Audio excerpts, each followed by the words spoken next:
A new book tells the inside story of how this man, Eddie Tipton, tried to use his computer skills to commit the biggest fraud in the history of the lottery.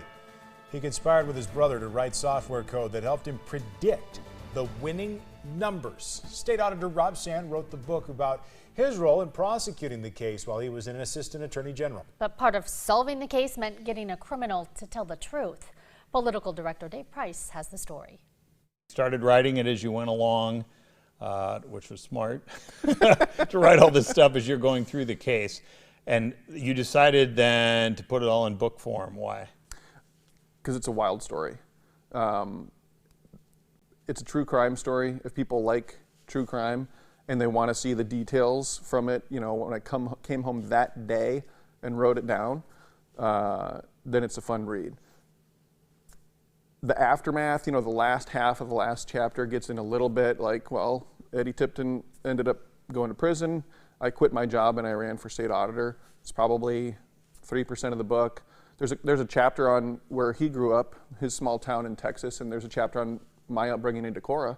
So we do get into what it means to be from small town or from rural areas and how that upbringing informed a lot of my decisions and the values that I tried to live out, that I was trying to live out as I was prosecuting this really complex case. But it's really mostly just about this crazy story with these Bigfoot hunters and these rigged jackpots. So you were working in the Attorney General's office there. How did the case come to you? So my boss, Tom H. Miller, not the Attorney General, Tom J. Miller, was retiring. Career prosecutor, really had been a mentor to me, tried a lot of cases with me.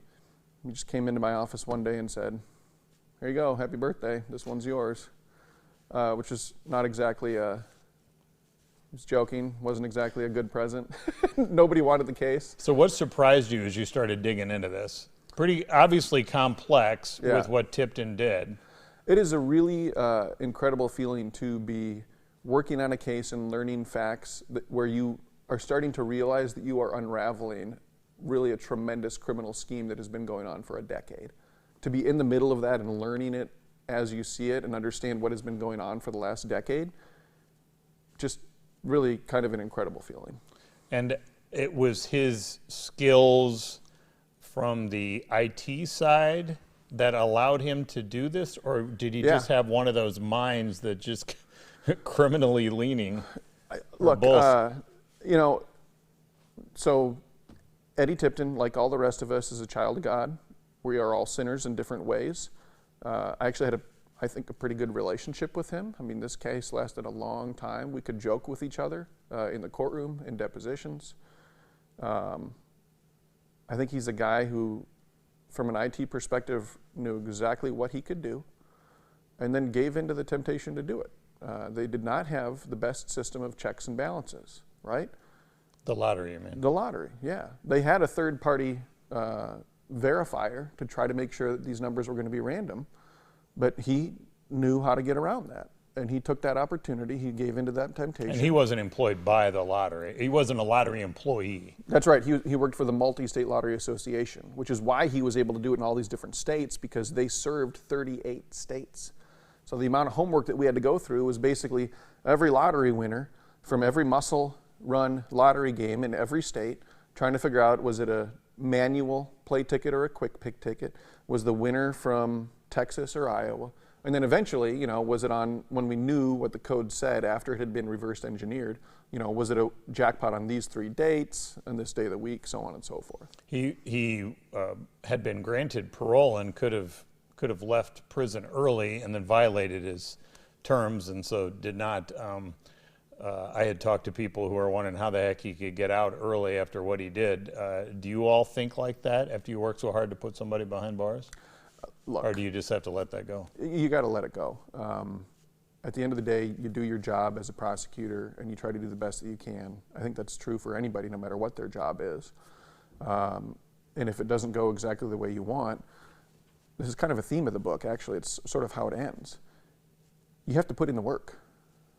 And if you've put in the work, the outcome, whatever it is something that you can live with a lot more easily because you know you did the work, the hard work necessary to get you to the point where you were comfortable with what you've done. And do you feel comfortable that you nailed them for all Yeah. that they did? Yeah. And how can you be sure? I mean, one of the things we required, it's part of the reason that we had the whole deal end with a plea agreement, we wanted him to sit down and tell us under oath about everything.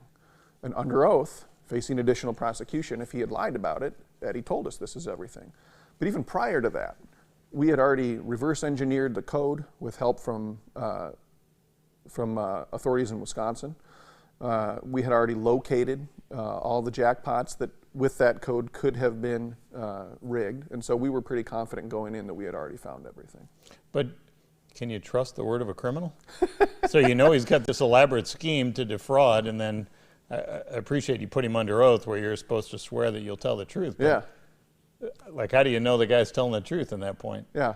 Well, again, we thought we had already found everything, and we gave him an incentive to tell the truth and a disincentive to lie to us. So, you know, do I fully trust any human being on this planet? No, again, like, we're all sinners. You put us all in the wrong situation, we're going to have a tough time. But he had, Dave, that day the opportunity to say, there's one other jackpot that you haven't found, and it would have minimized the consequences that he faced for admitting it, right? It wouldn't have lengthened his prison sentence. It would have increased the amount of money that he owed, but he wouldn't have found himself in trouble. So he had every reason to tell us everything that day.